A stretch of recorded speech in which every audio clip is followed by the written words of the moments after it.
How did the Inuit shift from trembling beneath the Arctic's icy shroud to mastering the elusive art of fire in a land where conjuring a flame was a feat of near mythic proportions? Their journey outstripped the trials of early peoples in kinder climates where trees bowed with fuel and dry air welcomed a spark. For the Inuit, survival came first without fire's embrace, a testament to their resilience in a world that offered no quarter. Imagine stirring awake in a dawn so cold, 40-degree, that the air bites like a living thing, your breath crystallizing into a brittle mist that crackles like crushed gravel underfoot. No furnace purrs, no stovetop glows, no steaming broth warms your palms, just the ceaseless marrow-deep chill pressing in from all sides. Your fingers fumble, stiff and numb, grasping for anything to blunt the freeze, but there's nothing beyond your own faltering heat. This was the unvarnished pulse of life in the ancient Arctic, a daily gauntlet of frost and shadow. Yet the Inuit didn't merely cling to existence. They wove a tapestry of survival so ingenious it rivaled the natural forces arrayed against them. Their clothing wasn't just protection, it was a masterpiece of practical brilliance. Caribou, hides layered with precision, turned hollow hairs inward to trap body warmth and outward to fend off wind and wet. Each square inch bristled with some 350,000 of these airy filaments, forming an insulation so effective that modern outfitters would brand it next-gen thermal tech and hawk it for the price of a small estate. This living armor hugged heat so tightly that an Inuit could strip to bare skin on an ice floe and, for a fleeting handful of minutes, defy the cold's sting, a fleeting but potent shield born of necessity and nature's own design. Sustenance came not from a fire's caress but from the raw, unyielding wild. Seal meat, fresh and still radiating the beast's life warmth, was carved and consumed on the spot, its steam curling upward in the frigid air like a fleeting ghost, a primal ritual where every bite was a bulwark against starvation. Picture the hunter's blade sinking in, the faint hiss of heat meeting frost, a declaration of survival as urgent as it was visceral.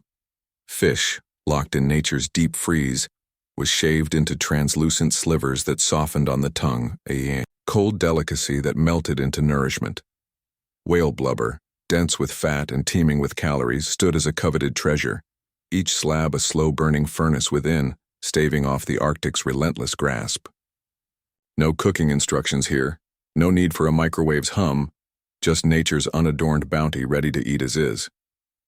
Water was wrested from the cold's grip, melted between lips or tucked against skin during punishing winter hunts, a slow thaw, fueled by the body's own stubborn flame.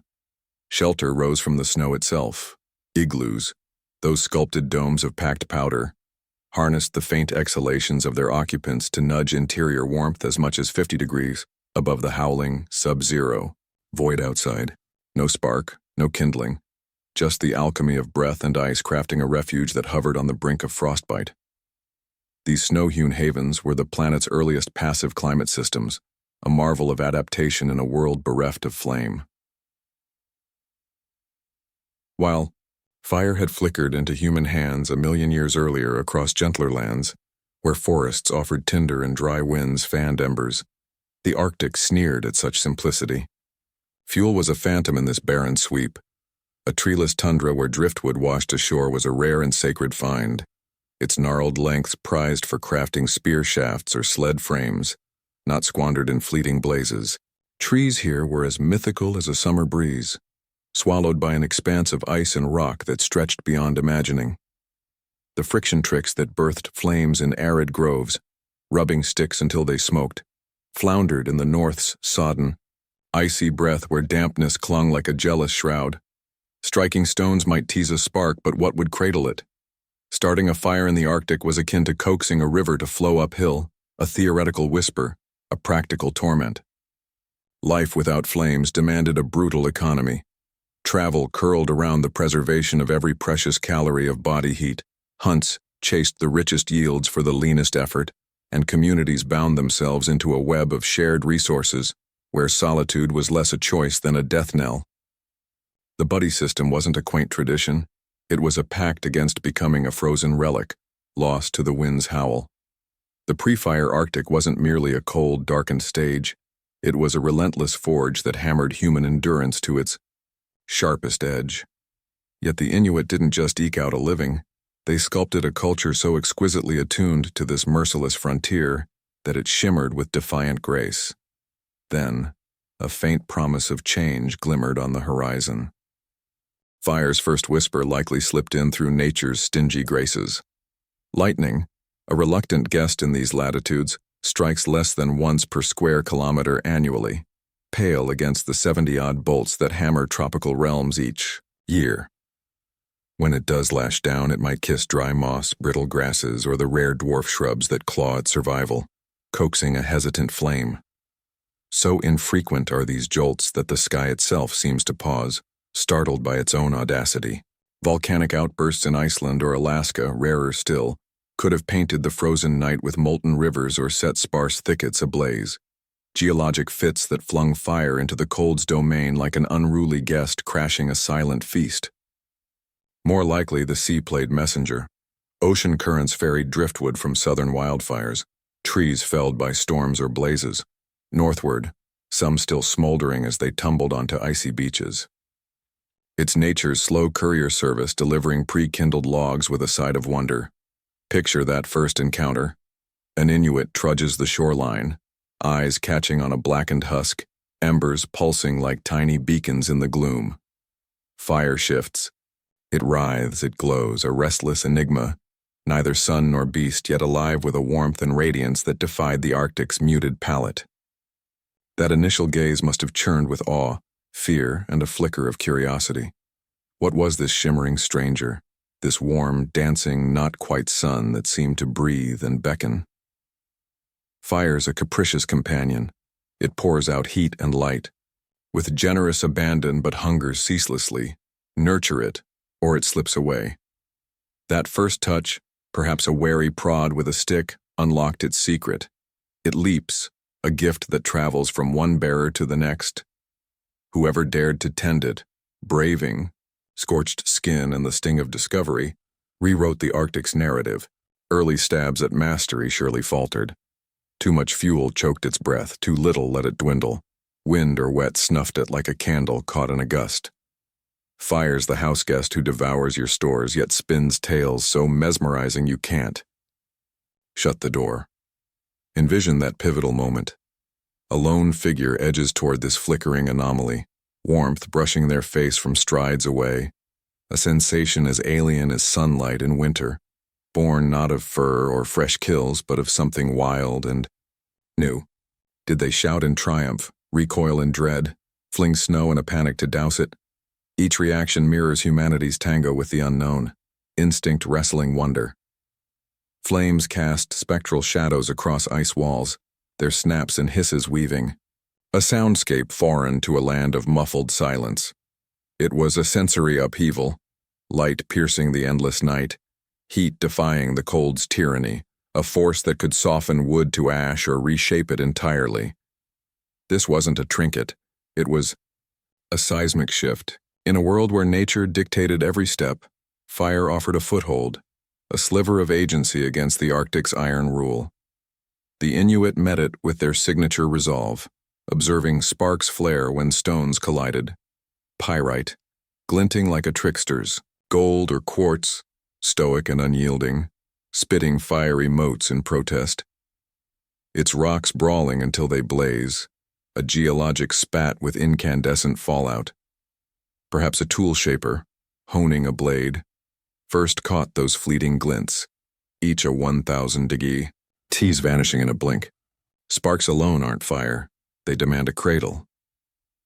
Tinder was the bridge, but in a realm stingy with dry fodder, they scoured for Arctic cotton grass, downy bird feathers, wisps of fox fur, or the fragile fluff of tundra plants, each morsel, harvested with the meticulous care of a jeweler threading a filament through shadow. Breathing life into that first ember was a high-wire act. Too fierce, and it vanished. Too faint, and it starved. Singed brows, frost-numbed fingers, and wind-whipped setbacks dogged the effort. Kindling a flame in 30-degree iron was a slog of will, like threading a needle in a blizzard with hands sheathed in ice. Winter's breath fogged the air, dampening fragile, Hopes, scattering painstaking piles, yet stubborn grit prevailed. Triumph hinged on a meticulous dance. Scour the gloom for spark-prone stones, a treasure hunt in perpetual dusk.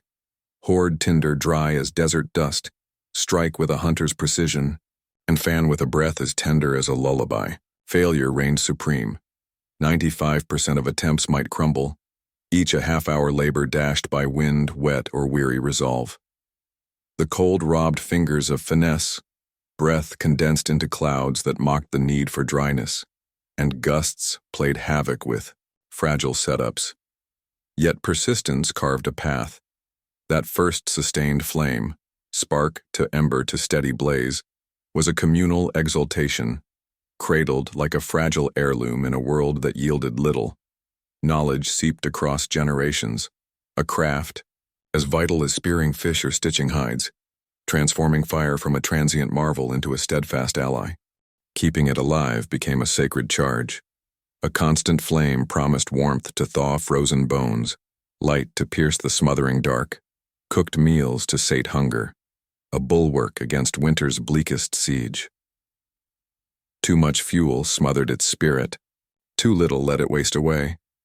Timing was a firekeeper's heartbeat. It's a clingy ward, avert your gaze, and it's gone. Travel tested this pact.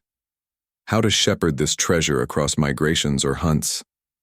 Embers, swaddled in tinder fungus that smoldered for days, glowed like buried stars in a traveler's grasp. Soapstone quillic lamps, hollowed with care, cradled seal or whale oil with moss wicks, burning bright and clean, a steady hum through the long hours, a flame that demanded little yet gave generously. Firekeepers emerged as sentinels, their eyes, decoding smoke's subtle dialects, blue-white for a thriving burn, thick yellow for damp distress. In igloos, raised hearths balanced heat with melting walls, vents coaxing fumes upward, a design as pragmatic as it was profound. These tenders weren't mere stokers. They were stewards of survival, revered like trackers or sages, their vigilance a thread in the community's lifeline. Fuel was a scavenger's epic. Whale bones, steeped in oil, nursed coals through the night's deep chill. Dried moss glowed, with quiet tenacity. Sea mammal fat flared steady and smokeless, a gift from the deep. Banking embers under ash preserved them till dawn, a ritual of foresight born of lean times. Cooking rewrote the script of sustenance. Raw seal turned tender. Under heat's touch, fish smoked for keeping. Pathogens banished by flame's purifying kiss. It wasn't just nourishment. It was flavor unveiled, preservation secured, a buffer against scarcity's bite. Warmth stretched waking hours beyond the sun's meager reign. Light birthed nightcraft and tales spun by the glow. Tools leapt forward, heated, bone curved into fish hooks, sinew dried swift and strong. Driftwood carved with precision where once it resisted. The quillic, a soapstone jewel lit and warmed with blubber's steady grace, its flame a tireless sentinel through the dark. Fire sank roots deep into Inuit spirit. Myths cast it as a pilfered treasure from cunning beasts, or a boon from ethereal hands, a lifeblood pulsing through their lore. Lifespans stretched. Pre-fire, 40 was a venerable age. Post-fire, 60s bloomed as a norm. Safer meals, sharper tools, cozier nights, it remade the contours of existence. Today's ceremonial quillic ties the present to that fiery dawn, its flicker, a living thread to ancestors who bent flame to will. From shivering in ice's unyielding clasp to commanding its fiery nemesis, the Inuit's odyssey proves a single spark can thaw a frozen destiny, forging mastery from Earth's harshest crucible.